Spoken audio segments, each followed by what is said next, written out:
Book audio प्रस्तुत कर रहा है ढेर सारी कहानियाँ। बच्चों, बुक ऑडियो के बस्ते से एक बार फिर से निकली है जापान की प्यारी सी बच्ची तोतो चान की कहानी। बच्चों, आज रेलगाड़ी वाले स्कूल में तोतो चान का पहला दिन है। तोतो चान की ट्रेन वाली कक्षा देखते हैं। क्या वहाँ भी ब्लैक बोर्ड है और डेस्क है? चलिए पीछे पीछे चलते हैं और जानते हैं कि टोमोई में पठन पाठन कैसा है। स्कूल को जापानी भाषा में टोमोई कहते हैं, समझे?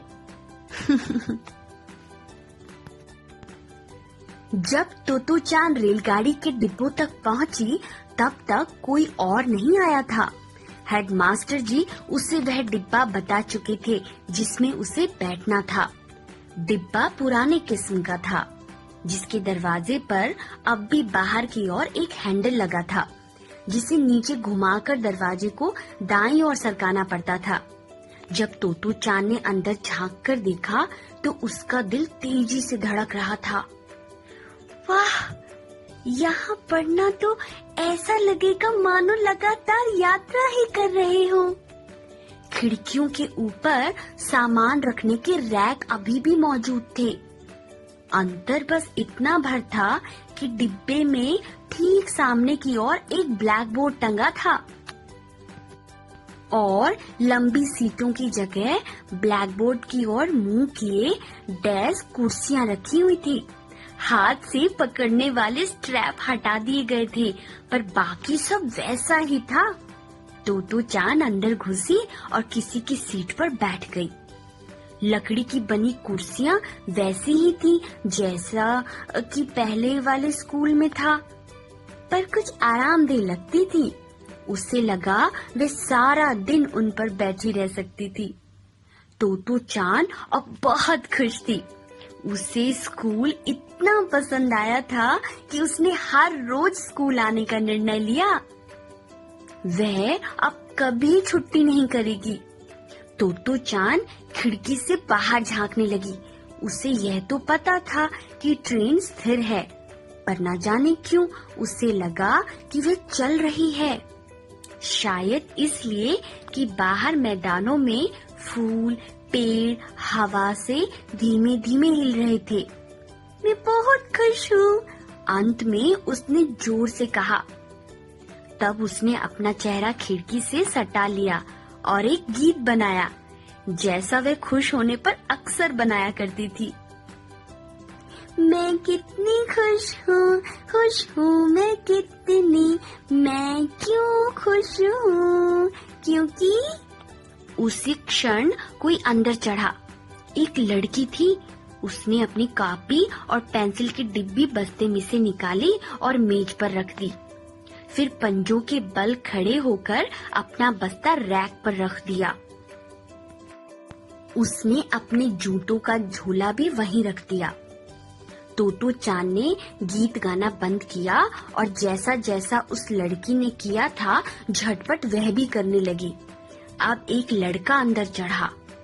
उसने दरवाजे पर ही रुककर अपना बस्ता रैक की ओर फेंका, मानो वह बास्केटबॉल खेल रहा हो। बस्ता उछल कर नीचे गिर गया। गलत निशाना। उसने एक बार फिर उसी जगह से निशाना साधा। इस बार बस्ता रैक पर जा टिका। सही निशाना, लड़का जोर से बोला, और तब नहीं, गलत निशाना कहते हुए हड़बड़ाता सा अपनी मेज पर आ बैठा। बस्ता खोलकर अपनी कॉपी और पेंसिल की डिब्बी निकालने लगा। पहली बार निशाना गलत लगने की वजह से दूसरी बार का प्रयास भी मानो बेमानी हो चुका हो। धीरे धीरे उस डिब्बे में 9 छात्र छात्राएं आ बैठे। यह थी टोमोई गाकुएन की पहली कक्षा। वे सब एक ही ट्रेन में साथ साथ यात्रा करने वाले थे। रेल के पुराने डिब्बों में चलते स्कूल में जाना तो अपने आप में असामान्य बात थी ही। कक्षाओं में बैठने की व्यवस्था भी अनूठी लगी। पिछले स्कूल में बच्चों के बैठने के स्थान निश्चित थे, पर यहाँ बच्चे जहाँ भी उनकी इच्छा हो बैठ सकते थे।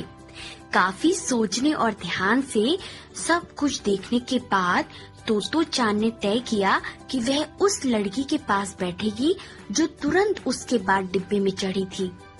वह इसलिए कि उस लड़की ने ऐसी फ्रॉक पहन रखी थी जिस पर लंबे कानों वाला एक खरगोश कढ़ा हुआ था। लेकिन स्कूल की जो सबसे अनूठी बात थी वे थे वहाँ के पाठ। दूसरे स्कूलों में हर विषय की घंटियां निश्चित होती थी। जैसे पहली घंटी अगर जापानी की हो तो उसमें जापानी ही पढ़नी होती थी। फिर दूसरी घंटी अगर गणित की हो तो सब बच्चों को वही करना होता था, पर यहाँ सब कुछ अलग था।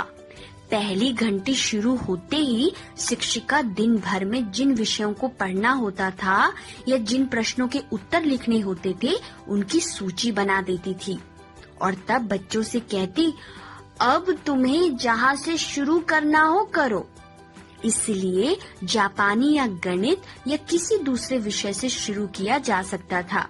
जिसे लेख लिखना पसंद हो वह लेख लिखता था, जबकि ठीक उसके पीछे बैठा बच्चा जिसकी भौतिकी में रुचि हो किसी फ्लास्क में लैंप की लौ पर कुछ उबालता मिल सकता था। इसलिए किसी भी कक्षा में कभी भी छोटा मोटा कोई धमाका हो सकता था। पढ़ने पढ़ाने की इस पद्धति से शिक्षक हर छात्र पर नजर रख सकते थे। उनकी रुचियों, उनके विचारों, उनके चरित्र से बखूबी परिचित हो सकते थे। अपने छात्र छात्राओं को गहराई से पहचानने का यह आदर्श तरीका था। विद्यार्थी अपने चाहते विषय से दिन शुरू कर सकते थे और जो विषय अच्छे न लगते हों उनसे जूझने के लिए उनके पास सारा दिन था। यानी वे अपना काम किसी न किसी तरह पूरा कर ही डालते थे। इस प्रकार पढ़ना तो वहाँ अधिकतर अपने आप पढ़ता था, पर जब कभी विद्यार्थी चाहते हो तो वे शिक्षकों से सलाह ले सकते थे। शिक्षक भी कभी कभी उनके पास स्वयं चले जाते, किसी भी समस्या को धैर्य से तब तक समझाते जब तक वह बच्चों को पूरी तरह समझ न आ जाती। तब वे बच्चों को अपने आप करने के लिए कुछ अभ्यास भी देते। यह भी सार्थक पढ़ाई और इसका मतलब होता था कि जब शिक्षक कुछ समझाए तो किसी भी कक्षा में कोई भी बच्चा खोया सा न बैठा रहे। पहली कक्षा के बच्चे उस स्तर तक नहीं पहुँचे थे कि उन्हें स्वतंत्र पढ़ाई करने दी जाए, लेकिन उन्हें भी किसी भी विषय से प्रारंभ करने की छूट थी।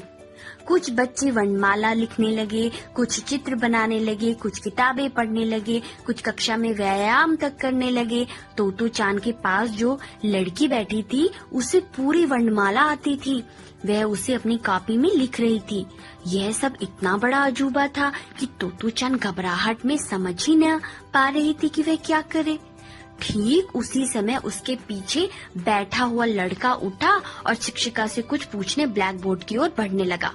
शिक्षिका ब्लैक बोर्ड के पास एक डेस्क पर बैठी एक बच्ची को कुछ समझा रही थी। तोतो चान ने इधर उधर ताकना बंद किया, अपनी हथेलियों पर ठुड्डी रखी और जाते हुए लड़के की पीठ पर निगाहें जमा दी। लड़का पैर घसीटकर जब चल रहा था तो उसका पूरा शरीर डगमगाता लगता था। पहले तो तोतो चान ने सोचा कि वह जानबूझकर ऐसा कर रहा है, पर थोड़ी ही देर में वह समझ गई कि लड़का ठीक से नहीं चल पाता है। तोतो चान उसे तब तक घूरती रही जब तक वह अपनी जगह पर लौट न आया। उनकी आंखें मिली, लड़का मुस्कुराया, तोतो चान भी हड़बड़ाकर मुस्कुराई। जब वह अपनी जगह पर बैठा तो उसने बैठने में काफी समय लगाया। वह मुड़ी और उसने पूछा, तुम ऐसे क्यों चलते हो? उसने धीमी और कोमल आवाज में उत्तर दिया, मुझे पोलियो हुआ था। पोलियो? तोतो चान ने दोहराया। उसने ये शब्द पहले सुना ही न था। हाँ, पोलियो, वह फुसफुसाया। सिर्फ मेरी टांग नहीं, हाथ भी खराब है। उसने अपना बायां हाथ आगे फैलाया। तोतो चान ने देखा कि उसकी लंबी लंबी उंगलियां मुड़ी हुई और एक दूसरे से चिपकी हुई लगती थी। क्या इसे वे लोग ठीक नहीं कर सकते? तोतो चान ने चिंतित होकर पूछा। उसने उत्तर नहीं दिया। अब तोतो चान को अपनी उत्सुकता पर शर्म आने लगी। उसे लगा उसे ये नहीं पूछना चाहिए था। तब उस लड़के ने उमंग से भरकर कहा, मेरा नाम यासुकी यामामोतो है। तुम्हारा क्या है? लड़के की प्रफुल्ल आवाज सुनकर वे खुश हो गई और बोली, मैं हूँ तोतो चान। और इस तरह यासुकी यामामोतो और तोतो चान दोस्त बने। धूप के कारण डिब्बे में काफी गर्मी हो गई थी। तभी किसी ने खिड़की खोल दी। वसंत की ताजी हवा डिब्बे में घुस आई और बच्चों के बातों को बेतरतीबी से बिखेर दिया। यूं शुरू हुआ तोमोए में तोतो चान का पहला दिन।